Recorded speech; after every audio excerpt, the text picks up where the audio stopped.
Okay, go ahead, Matt, with your comment on tonight's debate. Okay, I've been in the next room the whole night, and I haven't, to be honest, I haven't been paying attention to the show, but I was listening to Chris, and Chris, that was the most professional and, I guess, amicable way you could ever debate Tim Felger, and I just want to give you kudos. Tim Felger, if you're still listening, you're still a wiener. Chris, I have to agree with Matt on that. I mean, there were times there that you could see he was getting a little bit upset, but you managed to keep your cool. And in the end, I think you were able to debate to help to a higher standard. Well, I mean, I don't want him to have any ammunition to come at me in terms of me being unduly hostile or unreasonably obtuse or just not willing to listen or not willing to engage in him or, name calling or anything like that. When at the end of the day, I want him, the only ammunition I want him to have is to call me ignorant. That's fine. If that's what he's got at the end of the day, then I can be satisfied in knowing that I did the best I could to be professional, to give him every chance to explain himself thoroughly and rationally. And the fact that I'm unconvinced, to me, can only mean that he didn't present a very good case. Agreed. He did a lot better this week than he did last week. Last week he was 0-2, so you say, and because you say. So. Yes, in a debate with Tim Felger, Matt was in the chat room, and basically they debated back and forth about the merits of Scott Young and the political system that we have currently right now. And basically, Matt was responding with some points that I thought were reasonably intelligent, which is somewhat surprising. But in the end, he managed to hold his own. And Tim was saying, well, is that because you say, or because you say, without actually addressing the point Matt was making. I know that he didn't really want to respond to you on certain issues and kept moving the goalposts a little bit, Chris, as the debate continued. No, well, what happened there, what I saw at least, or heard at least, was that Chris would back up defend his own position and counter Tim, and Tim would have nothing to say and then move on to, say, global warming on Mars. That was my assessment. That was my assessment as well, Chris. You noticed that too, I'm sure. Yeah, he showed a definite slipperiness where, I mean, I think if we ever have a debate again, I don't know if he's ever going to be willing. And I don't know, I mean, it would almost be kind of fruitless unless we agree at the outset to the thing that really is taken for granted in any kind of civilized discourse between people who have ever interacted with other people, in that if you're going to make the claim, you have to be prepared to back it up. You can't turn it around and blame it on the other guy for being ignorant. So if we could ever have a debate again, I mean, I'd be willing to debate him in this format again and trounce him again like I did. But, I mean, it's kind of unrewarding. I'd much rather sit him down and agree, like, you know what, you have to, we're both going to make claims. I'm not just going to be on the defensive. I'll make some claims too. That's fine. Fair is fair. But we each have to back it up, and we can't do essentially what you did tonight. And let's try and keep it to one issue so that we're not hopscotching around dodging questions, which, yeah, it's kind of seemed like, I don't know if he was doing that intentionally. It also seems like, to him, it is all one point. To him, it's all about these tenuous connections between all of these different things. Global warming, Stephen Harper, the Illuminati, aliens, marijuana. To him, these are not separate issues. These are all one issue. So the difficulty would be in getting him to realize that that's his own bias that makes it that way. To the rest of the world, these are separate issues, and if he wants to discuss them, it's not going to be in a context where we take it for granted that they're all connected somehow through some, shadowy Illuminati stuff. He just seems to me at least, to be the very kind of susceptible person to see something like Zeitgeist and believe every single word that is said on it, and then go and preach that to everyone he possibly can and try to get as many people to believe and follow him as possible. It's kind of like, don't drink the Kool-Aid,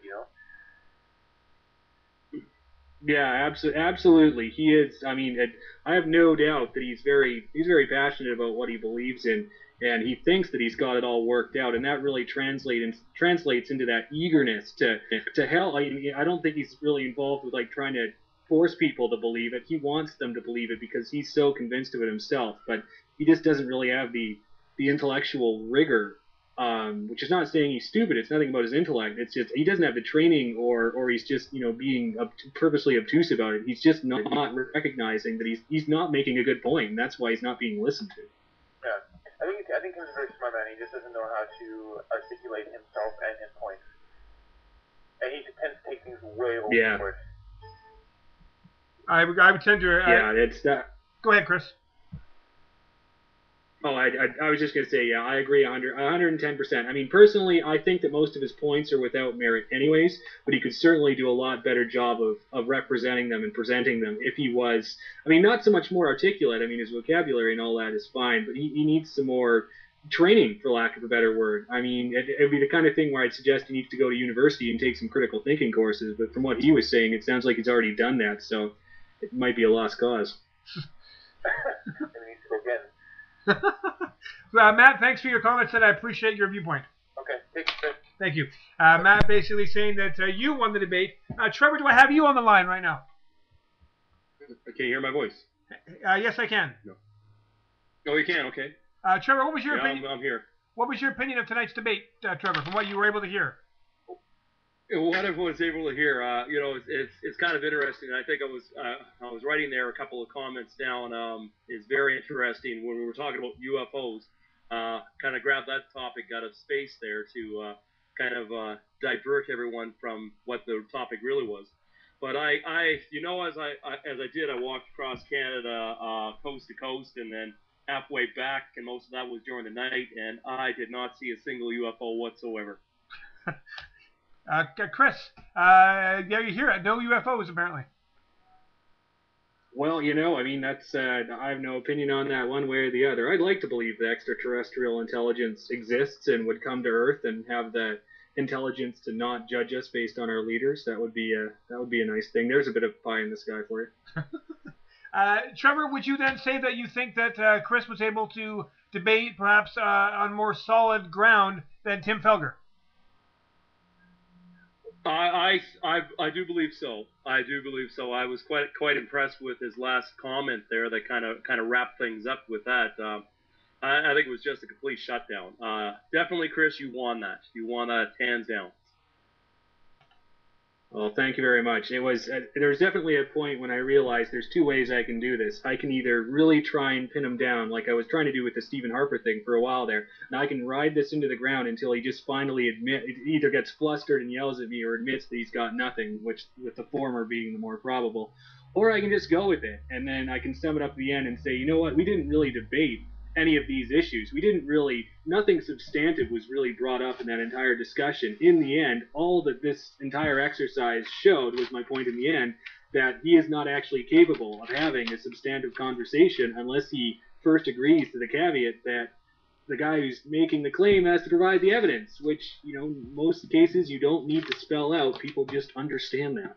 So to me, unfortunately, I think that was the only really substantive thing that came about of the debate tonight. I don't think global warming or the Illuminati are in any danger.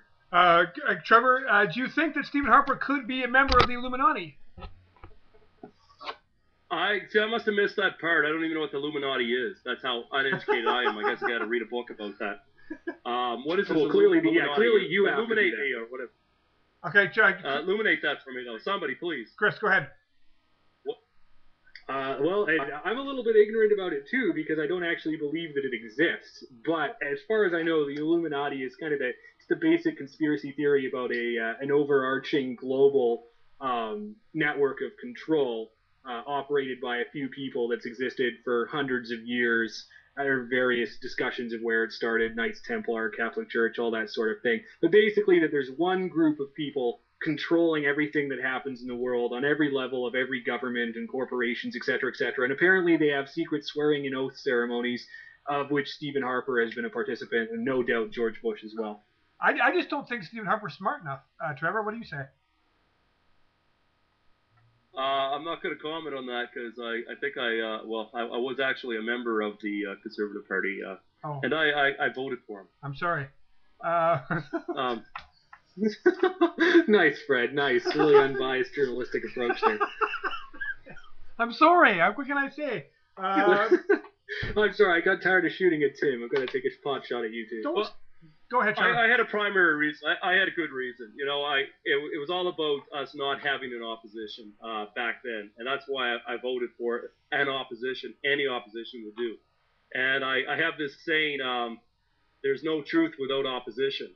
So Canada not having an opposition was just a horrible thing. Yeah, but Trevor, you could have gone with I think it was kind of, you could have gone with the Green Party.